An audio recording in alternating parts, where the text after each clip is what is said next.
I'm very honored to be here to present the topic on the biodiversity conservation and sustainable development from policy perspective in Vietnam. So you may ask me, why policy? Because scientific knowledge can be integrated in policy, so the impact on society much higher.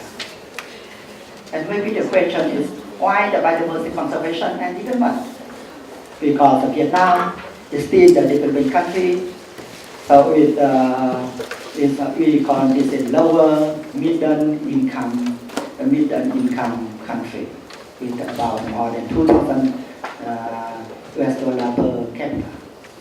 So the livelihood of many people depend on the natural resources, especially this biodiversity. So the question for our government and our people is that how to conserve the biodiversity while promoting the economic growth. So that's why I just begin to talk about the Vietnamese case.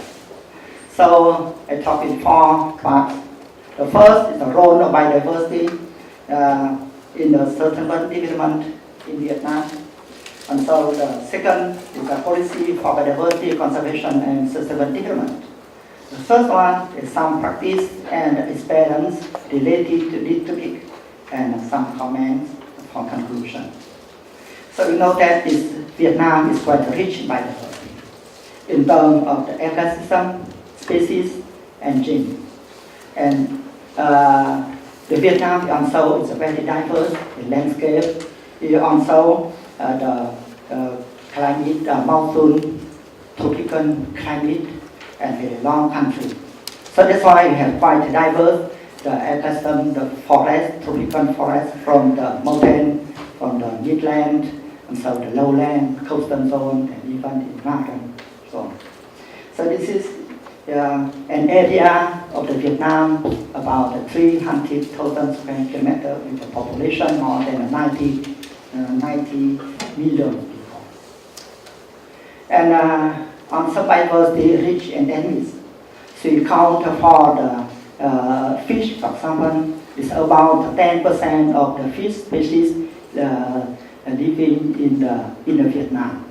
Also, this is some plant, about 6%. And we recently saw the large mammoth is a very rare case in Vietnam, especially for the last century. We suffered for a long time war. And Vietnam is also considered as one of the 25 biodiversity hotspots of global importance. When talking about the hotspot, it means there's a high biodiversity, also the high pressure on biodiversity. So, and of course, as a developing country, we face a conflict between the conservation and development. Many people depend on the usage of natural resources, biodiversity, forests. They have to clear the land for spending the agriculture activity, etc. But the problem is that where is the biodiversity is high, especially in the protected area system, national park, nature reserve, etc., with people with a high poverty. This is also the challenge for us, how to make the balance and harmonize between the conservation and development. And here we will look at some success on economic growth for the 10 years. The economic growth quite fast, about 5 to 7% per year. And in 2010, Vietnam became the lower middle income country with more than 1,000 US dollar per capita. And now in 1917, the GDP is about more than 2,000 US dollar. Still is very low in comparison with other developed countries. And for the MDG, for example, we also we try our best effort to fully achieve the 3 of the 8 MDG, especially the eradicated extreme poverty and hunger, and achieve the universal primary education and promote gender equality. And also, this is the poverty is reduced dramatically for the 20 years since 1982. So this is the 49%, and now it's only 2.8%. So this is have some success on the in this issue for poverty reduction. And talking about policy, we also have to implement on the policy, international policy, especially in the biodiversity conservation. We are member, the active member on implementing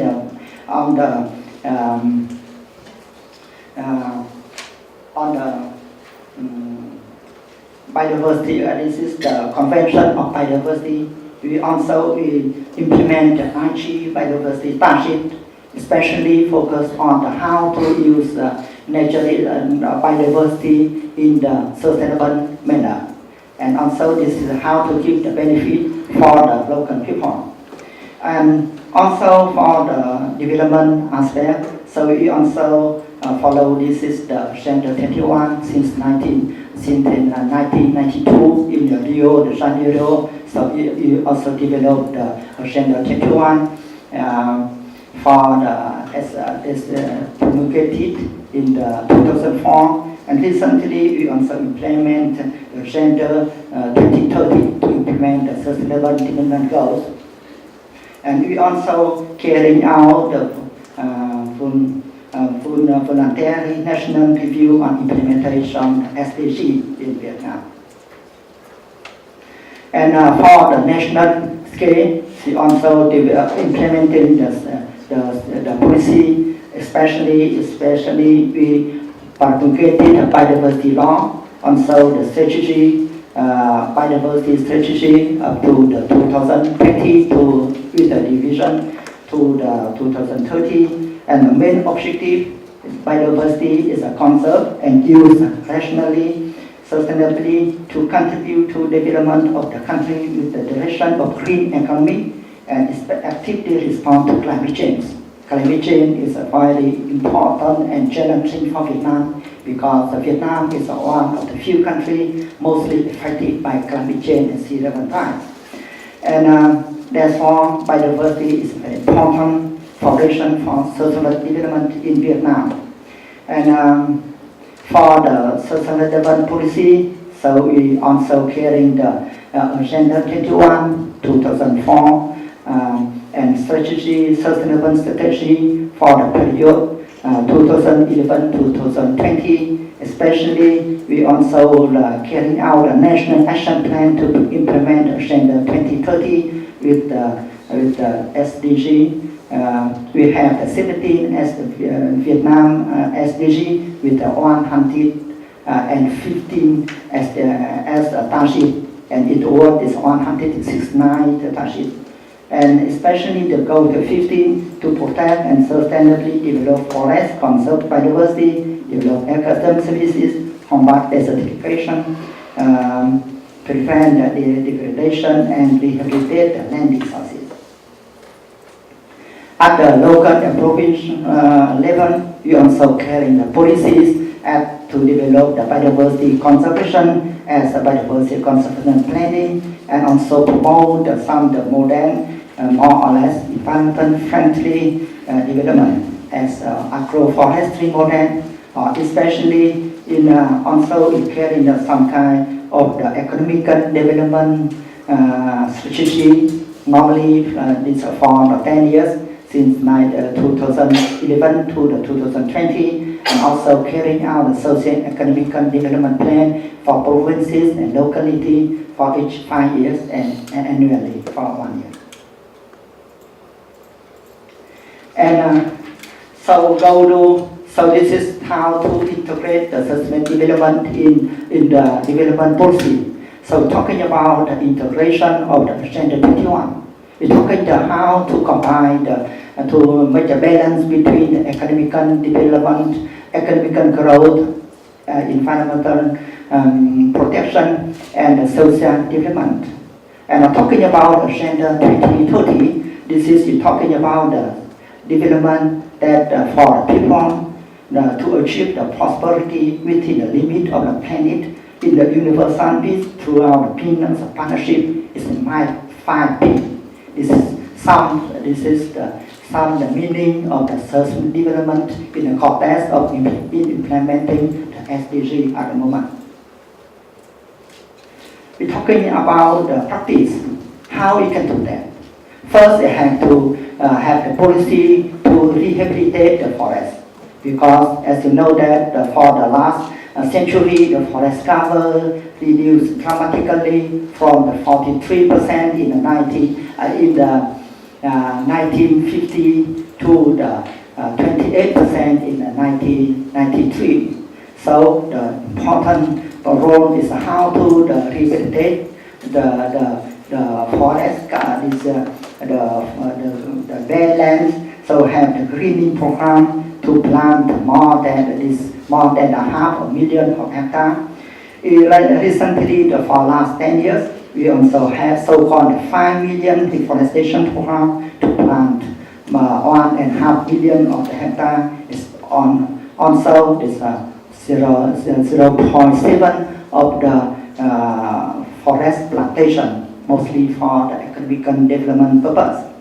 And for all of this effort, at the moment, forest cover, this is about 41%. Of course, forest cover is not good as it was in the before. It's also full. It's not in the status to fully support for the ecosystem service, as you mentioned earlier in the other presentation report, the provisioning, regulating, controlling, and supporting. But at least also this is a base for the development. And also on the deforestation program, so this ecosystem restoration integrated to the forest land allocation and poverty alleviation program in order to improve the livelihood for the local people. Also, we try to develop the protected area system. We know that we should conserve the biodiversity, especially in the protected area system, before it's too late. So this area is about 6.7% under the protected area, including this national park, nature reserve. This is all the system more or less represent maintain the represented ecosystem from the top of the mountain to the coastal zone and to the marine area. So we have the 43 national park, 58 nature reserve, and species reserve 14, and 10 marine protected area.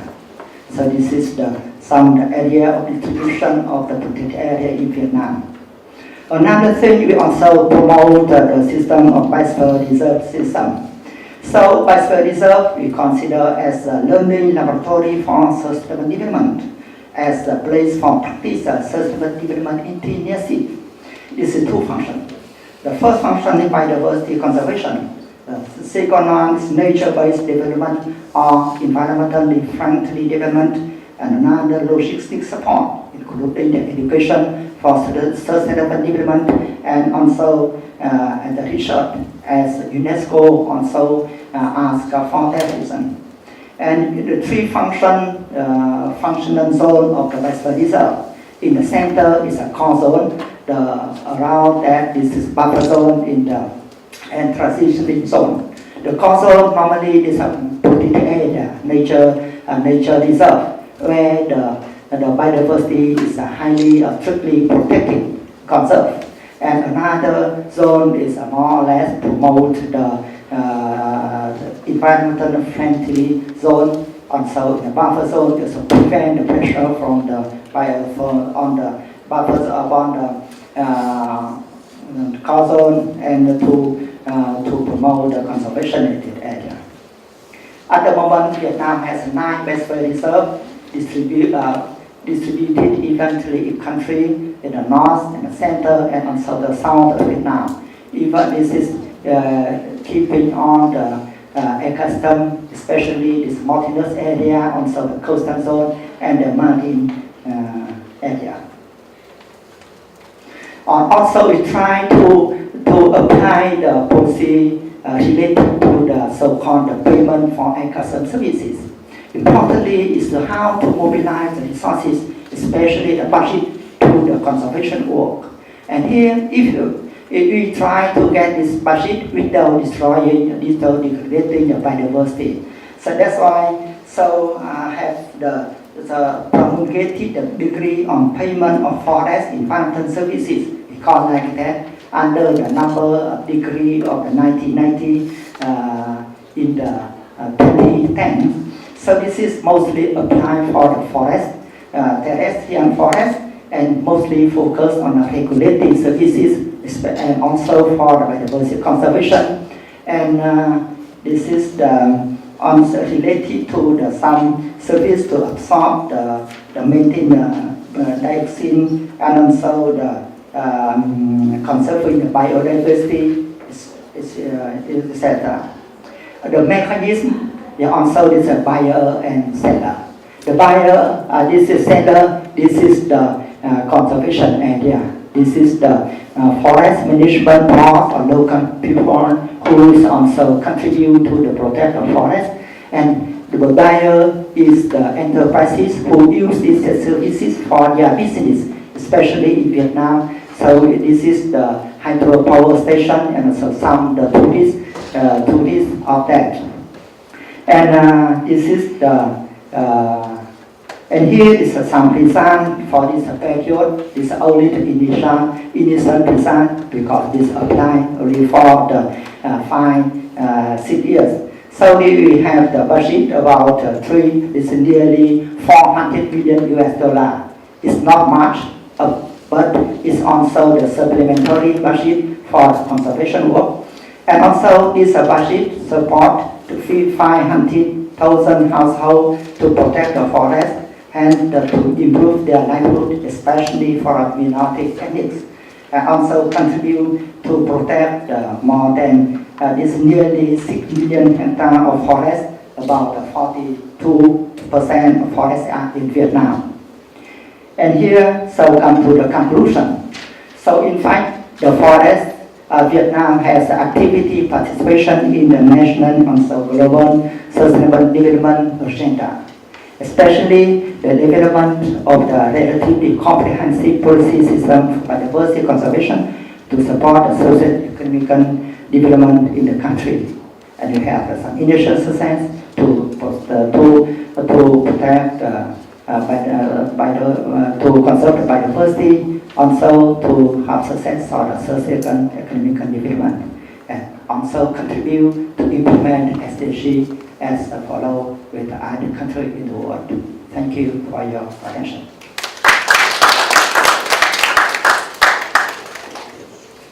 Thank you very much. Any question?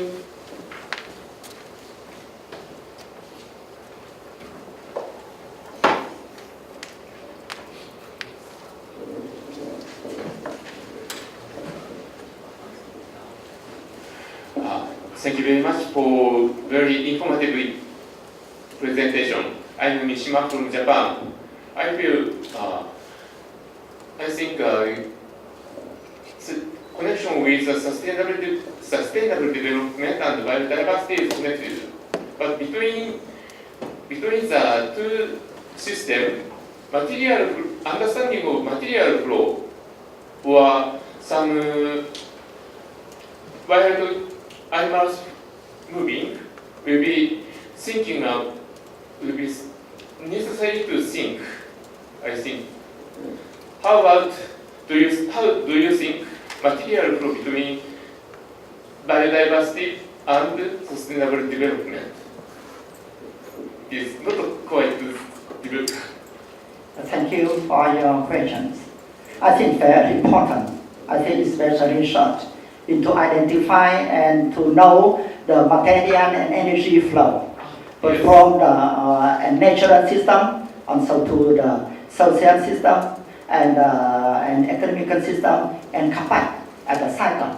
Yes. So if we find out the way to do this research in terms of modeling or in terms of some kind of the technical flow, and also we calculate in terms of the budget in the money, so very important for policy to promote some aspect One aspect, this is on to conserve biodiversity. Another aspect to promote economic growth in a sustainable manner. Thank you very much. Very interesting. Thank you. Yeah, thank you. Thank you. I just would like to ask one more question about the. So you talked a lot about protected areas, but can you also have any insight about urban sustainability or urban biodiversity? Sorry. So any we had many presentation on the green infrastructure in the urban area in this morning. So I don't know how it is really relevant towards how the policymaker in Vietnam capturing that kind of concept of the green infrastructure in the urban area. So thank you for your questions. Related to the urban protected area, so it's not much study. Also in planning, also we just reserve the plan for the place, for the park, for the wildlife place, for recreational activity, etc. But it's not much in practice. We only have initial research on this aspect. And recently, we promulgated the planning law, new planning law. And one of that points that how to find the participant to select the priority between the sector. So they try to apply the custom services approach in order to develop the planning. And some the aspect is some the research also focus on greening the city. As some kind we're talking about the initial idea about the sustainable, modern or green city, or this is the green city. Yeah. Okay, thank you very much.